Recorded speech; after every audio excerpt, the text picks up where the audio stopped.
ఇవాళ తెల్లవారుజామున మహాకుంభమేళా ప్రారంభమైంది. ఉత్తరప్రదేశ్లోని ప్రయాగరాజ్లో అంగరంగ వైభవంగా భక్తి శ్రద్ధలతో దీనిని నిర్వహిస్తున్నారు.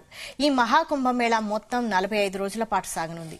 పుష్య పౌర్ణమిని పురస్కరించుకుని తొలి పుణ్య స్నానంతో ఈ మహాక్రతువుకు యూపీ సర్కార్ శ్రీకారం చుట్టింది. గంగా, యమున, సరస్వతి నదుల సంగమ ప్రాంతంలో నిర్వహిస్తున్న మహాకుంభమేళాకు దేశ విదేశాల నుంచి దాదాపు 35 కోట్ల మంది ప్రజలు హాజరవుతారని ప్రభుత్వం అంచనా వేసింది. అందుకు తగ్గట్టుగానే యోగి ప్రభుత్వం కని విని ఎరుగని రీతిలో ఏర్పాట్లు చేసింది.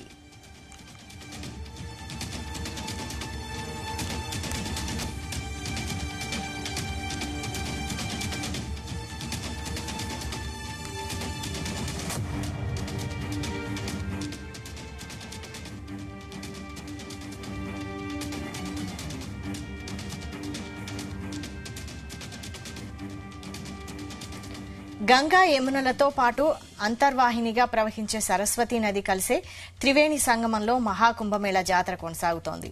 మహాకుంభమేళాకు 2 రోజుల ముందే స్నానాల సందడి ప్రారంభమైంది.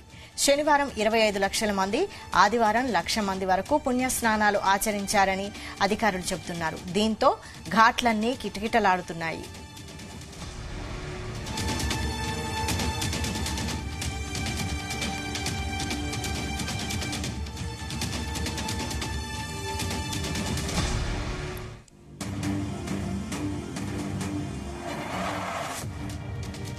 మహాకుంభమేళా కోసం ప్రయాగరాజ్ను అందంగా ముస్తాబు చేశారు. ప్రపంచవ్యాప్తంగా ఉన్న సాధువులు, సాధ్వీలు, నాగసాధువులు భక్తులకు స్వాగతం పలికేందుకు అన్ని ఏర్పాట్లు చేశారు. ఇప్పటికే చాలా మంది ప్రయాగరాజ్కు చేరుకున్నారు. 10,000 ఎకరాల పరిధిలో ఈ ఆధ్యాత్మిక నగరాన్ని ఏర్పాటు చేశారు. యాత్రికులకు ఇబ్బంది లేకుండా 1.6 లక్షల టెంట్లను, 1.5 లక్షల మరుగుదొడ్లను నియమించారు. 1,250 కిలోమీటర్ల పైప్ లైన్లతో 50,000 నీటి కనెక్షన్లు ఇచ్చారు. 400 కిలోమీటర్ల తాత్కాలిక రోడ్లను, 30 బల్లకట్టు వంతెనలను నిర్మించారు. పారిశుద్ధ్య నిర్వహణకు 15,000 మంది శానిటేషన్ సిబ్బందిని నియమించారు.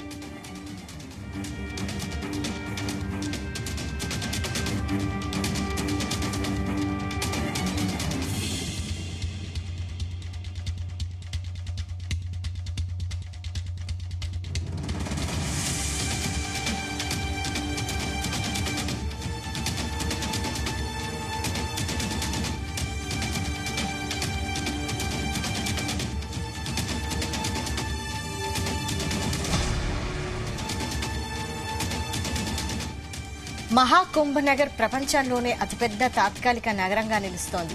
ఏ సమయంలోనైనా 50 లక్షల నుంచి 1 కోటి మంది వరకు వసతి కల్పించే సౌకర్యాలు ఇక్కడున్నాయి.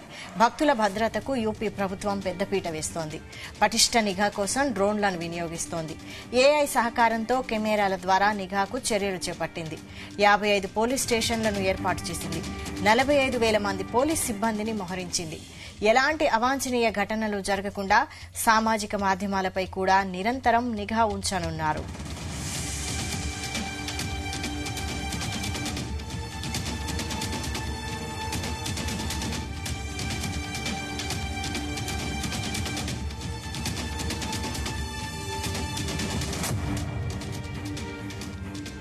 భక్తుల భద్రత కోసం 56 మంది సైబర్ సెక్యూరిటీ నిపుణులను మోహరించారు.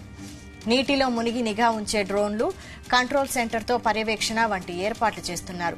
13 అఖాడాలకు చెందిన సాధువులు మహాకుంభమేళాలో పాల్గొంటున్నారు. ప్రయాగరాజ్లో ఉన్న వివిధ కార్యాలయాల గోడలపై దేవతామూర్తుల చిత్రాలను వేశారు. రద్దీ నిర్వహణ కోసం వివిధ క్రాస్ రోడ్స్, ట్రై జంక్షన్స్ వద్ద బారికేడ్లను ఏర్పాటు చేశారు. ప్రవేశ ద్వారాల వద్ద భారీ గేట్లను ఏర్పాటు చేశారు. అయోధ్యలో బాలరాముడు కొలువుదీరిన తర్వాత జరుగుతున్న తొలి కుంభమేళా కావడంతో దీనికి మరింత ప్రాధాన్యత సంతరించుకుంది. జనవరి 13న పుష్య పౌర్ణమి, 14న మకర సంక్రాంతి, 29న మౌని అమావాస్య, ఫిబ్రవరి 3న వసంత పంచమి, ఫిబ్రవరి 12న మాఘ పౌర్ణమి, 26న మహాశివరాత్రి సందర్భంగా కుంభమేళాకు భారీగా భక్తులు తరలివచ్చి పుణ్య స్నానాలు ఆచరించనున్నారు.